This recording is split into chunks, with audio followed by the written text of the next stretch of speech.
শিক্ষার্থী বন্ধুরা, আশা করি সবাই ভালো আছো। আজকে নবম শ্রেণীর ইংরেজির নতুন একটি সমাধান নিয়ে হাজির হয়েছি।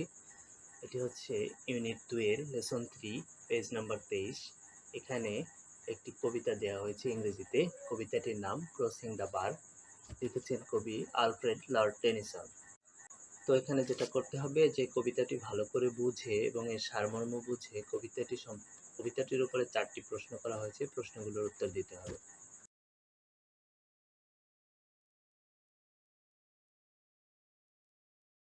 তো এই হলো প্রশ্নগুলো, যেগুলো এই কবিতাটির উপরে করা হয়েছে। এখানে বলা হয়েছে 2.3.2-তে যে now read the following summary of the poem for your better understanding and answer the following questions. অর্থাৎ ক্রসিং দ্য বার কবিতাটি ভালো করে বোঝার জন্য নিচে সারমর্মটি পড়ো এবং প্রশ্নগুলোর উত্তর দাও। তো কবিতাটি পড়ে আমাদেরকে সারমর্ম ভালো করে বুঝে এই 4টি ইংরেজি প্রশ্নের উত্তর ইংরেজিতে আমাদেরকে দেওয়ার চেষ্টা করতে হবে। তো এই হলো আমাদের কবিতাটি, যেটি 22 নং পৃষ্ঠায় দেওয়া হয়েছে। কবিতাটির নাম ক্রসিং দ্য বার। তো প্রশ্নগুলোর ভালো মতো উত্তর দিতে হলে এবং সারমর্ম ভালো করে বুঝতে হলে আমাদের কবিতাটি মনোযোগ দিয়ে পড়ে নিতে হবে। চলো আমরা কবিতাটি অডিও শুনে আসি। Crossing the Bar by Alfred Lord Tennyson. Sunset and evening star, and one clear call for me. May there be no moaning of the bar when I put out to sea, but such a tide as moving seems asleep, too full for sound and foam, when that which drew from out the boundless deep turns again home. Twilight and evening bell, and after that the dark, and may there be no sadness of farewell when I embark. For though from out our bourne of time and place the flood may bear me far, I hope to see my pilot face to face when I have crossed the bar.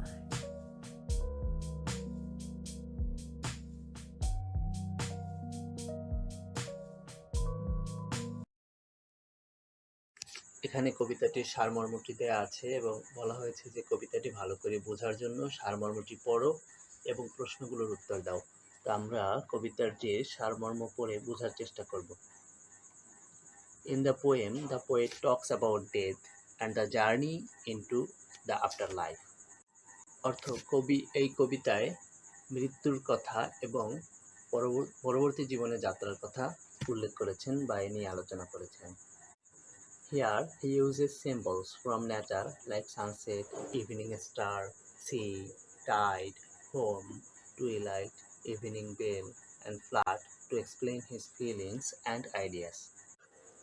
এখানে তার অনুভূতি এবং ধারণাগুলো ব্যক্ত করার জন্য কবি এখানে বেশ কিছু সিম্বল অর্থাৎ প্রতীক ব্যবহার করেছেন, যেগুলো প্রকৃতি থেকে নেয়া, যেমন সূর্যাস্ত, সন্ধ্যা তারা, সমুদ্র, স্রোত, ফেনা, গোধূলি, সন্ধ্যাবেলার যে ঘণ্টাধ্বনি, বন্যা ইত্যাদি। Besides, if you read carefully, you can understand that, like others, the poet also expresses his desire to cross the bar between life and death without sorrowful farewell. পাশাপাশি তোমরা যদি মনোযোগ সহকারে পড়ো, তোমরা বুঝতে পারবে যে অন্যদের মতো কবিও এখানে তার কিছু আকাঙ্ক্ষা প্রকাশ করেছেন, যে জীবন এবং মৃত্যুর মাঝখানে যে একটা বার বা বাধা বা প্রতিবন্ধকতা রয়েছে, সেটি তিনি পার হয়ে যেতে চান এবং পার হয়ে যেতে চান কোনো বেদনাদায়ক বা বেদনাময় বিদায় অনুষ্ঠান ছাড়াই। The poem accepts the truth that we have to leave this world. এর অর্থ হলো, কবিতাটি এই সত্যকে স্বীকার করে নিয়েছে যে আমাদের সবাইকে এই পৃথিবী ছেড়ে যেতে হবে। And he wishes to be calm and peaceful in the face of mortality. মৃত্যুর মুখেও তিনি নিরিবিলি এবং নীরব থাকতে চান। চলো আমরা সারমর্মটি বুঝে বুঝে আবারও একবার পড়ার চেষ্টা করি। In the poem, the poet talks about death and the journey into the afterlife. এই কবিতায় কবি মৃত্যু ও পরকালের যাত্রার কথা বলেছেন।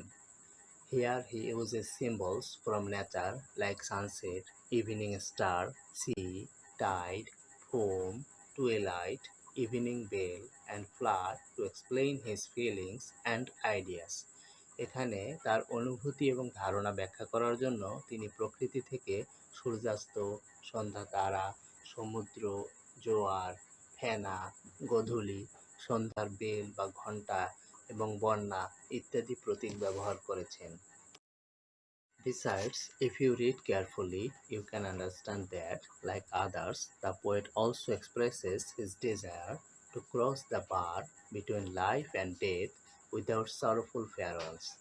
The poet accepts the truth that we have to leave this world. এছাড়া মনোযোগ দিয়ে পড়লে বুঝতে পারবে যে কবিতাটিতে অন্যদের মতো কবিও দুঃখজনক বিদায় ছাড়াই জীবন এবং মৃত্যুর মধ্যবর্তী সীমা অতিক্রম করতে তার ইচ্ছা প্রকাশ করেন। And he wishes to be calm and peaceful in the face of mortality. এবং মৃত্যুর মুখেও তিনি নীরব থাকতে চান। সারমর্মটি ভালো করে পড়ে বোঝার পরে এবারে আমাদের ABCD এই 4টি প্রশ্নের উত্তর দিতে হবে। চলো আমরা এই 4টি প্রশ্ন বুঝে এগুলোর উত্তর দেওয়ার চেষ্টা করি। প্রথম প্রশ্ন, question number A, what is the poem about? অর্থাৎ কবিতাটি কি সম্পর্কিত? দ্বিতীয় প্রশ্ন, question number B, have you found any symbols in the poem? If yes, what are those? অর্থাৎ কবিতাটিতে তুমি কি কোনো প্রতীক বা প্রতীকী বর্ণনা দেখতে পাও? যদি থাকে সেগুলো কি কি? Question number C, what do the symbol sunset and evening and clear call mean in the poem? অর্থাৎ sunset and evening and clear call প্রতীক দুটি দ্বারা এই কবিতায় কি বোঝানো হয়েছে? Question number D, do you think symbol helps the poet express his ideas in a better way? If yes, explain with example. তুমি কি মনে করো এই কবিতায় প্রতীকী বর্ণনা কবিকে তার ধারণাগুলো আরো ভালোভাবে প্রকাশ করতে সাহায্য করেছে? যদি তাই হয় উদাহরণসহ ব্যাখ্যা করো।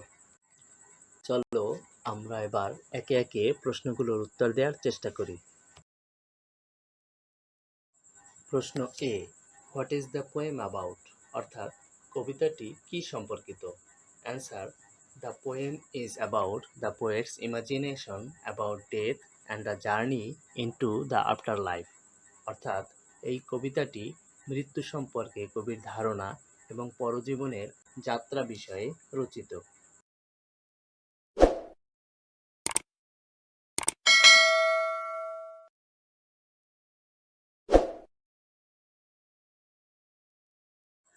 Question B, have you found any symbols in the poem?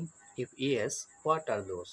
অর্থাৎ কবিতাটিতে তুমি কি কোনো প্রতীক বা প্রতীকী বর্ণনা দেখতে পাও?